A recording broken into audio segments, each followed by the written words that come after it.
All right, so in this video, we're gonna check out the car. We're gonna make sure that it's essentially roadworthy. We're gonna fix any little details or small pressing things that we can get out of the way and have fixed so that they don't either become bigger problems down the road or end up causing issues with something else. We're gonna essentially give the car a good once over, check out all the basics, and then once that's all done, then we'll get to the real business of why I got the car, which is I'm gonna make it street legal. Now, in order to make it street legal, I need a few things. I've already got all the paperwork from my local BMV branch. I went and I talked to the state police to make sure I know exactly what I need to make it street legal.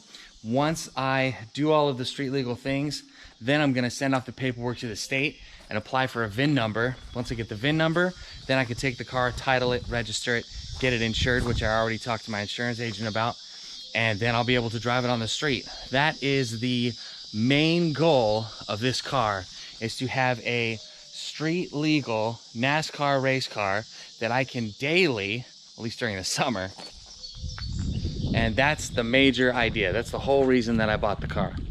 So once we have all the basic checks done and make sure the car is going to survive when I get it out onto the road, not gonna break down and leave me stranded somewhere, then I'm gonna go about the business of putting everything on it that it needs to be street legal, which shockingly in this state is not much. So let's get to it. Okay, so I adjusted the mixture screws at idle. I brought the idle up a little bit. I didn't have to adjust them too much. They're still just pretty good, like from the guy I got it from before. Then I did the timing. The timing was set to 6 degrees, initial timing. I put it up to about 10, 11. And it's idling a lot better. The throttle response is better too. I'm about to take it for a test drive right now, see if it's doing any better than it was the last time I took it. All right. So let's see what she does.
Gets pretty toasty in here.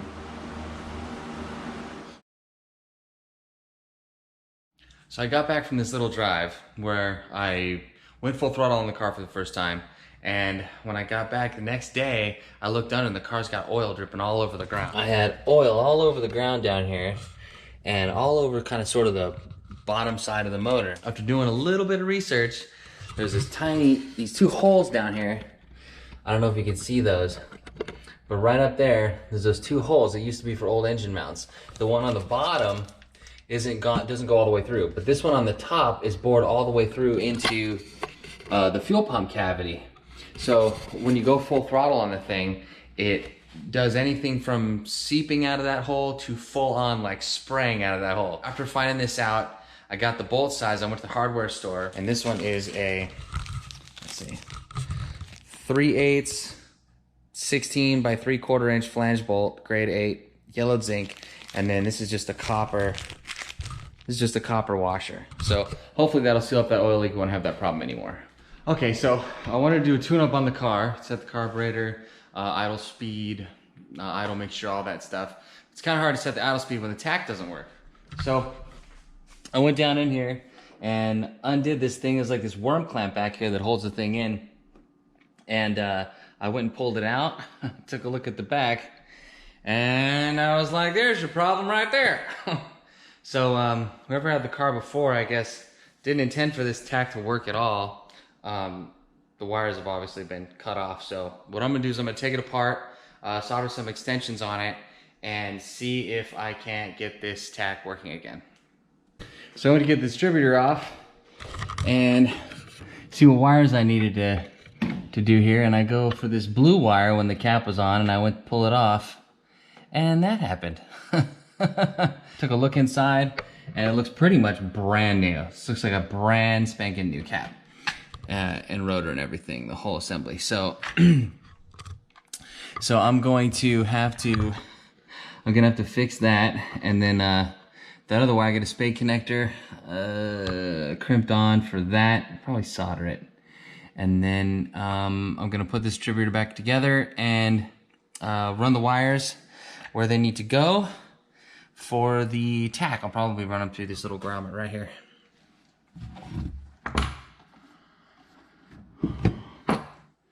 .5/16 these little bolts here. God bless America.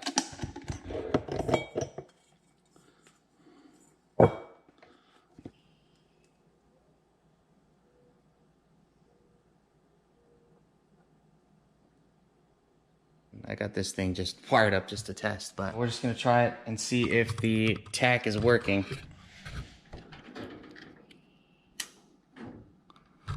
It looks like it powers on. Oh yeah. And while we're right here with the tach, I mentioned in the last video that there was a little something right here, this box with this little control thing. And I was wondering what that was. So I traced the wires back, and it turns out it is for the electronic cutouts. I don't know if you can see that all that well, but there's cutouts in the car, and that's what that switch goes to. All right, moment of truth. We'll see if it's hooked up correctly. Got the switch panel back in place. Go ahead and flip the ignition on and start. Oh, wait. So the tach's gotta go on to...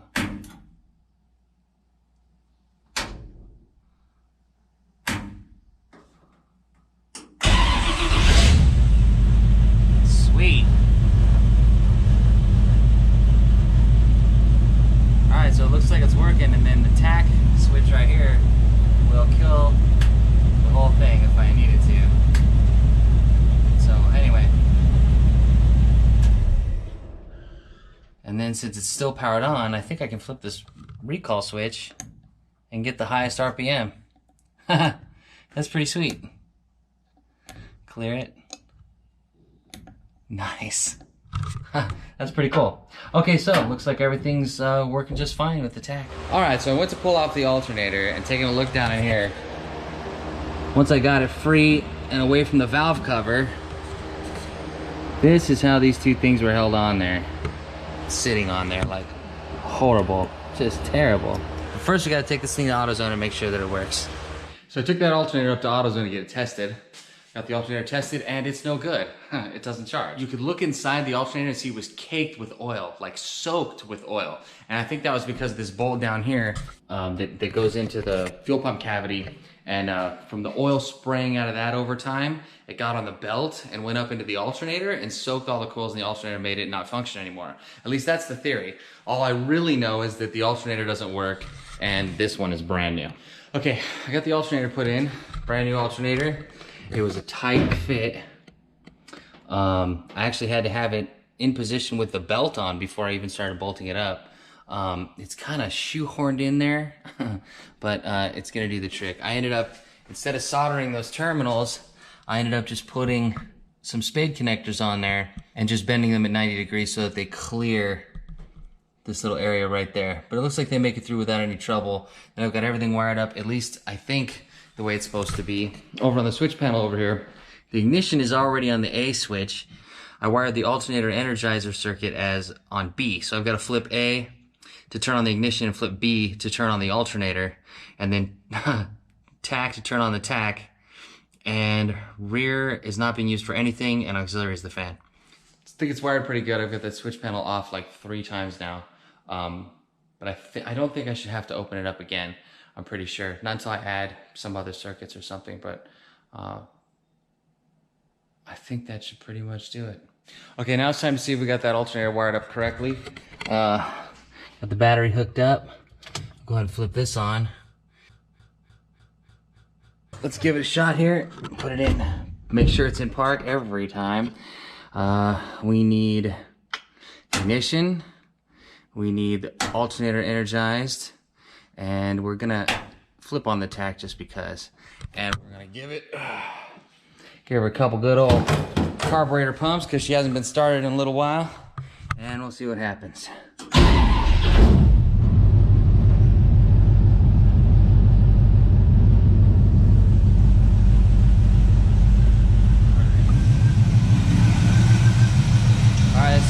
Vibrating like crazy. All right, let's see if we're actually charging it all. All right, 14 volts, that's exactly what I'm looking for. Now the real test is hopefully it'll shut off when I shut it off. So you gotta kill the tach, you gotta kill the alternator, and then we'll kill the ignition. And it shuts off. Perfect, works exactly like I wanted it to. That's a good feeling. And that is it for this one. Thank you guys so much for watching. If you enjoy my videos, please subscribe. Take it easy, and I will see you next time.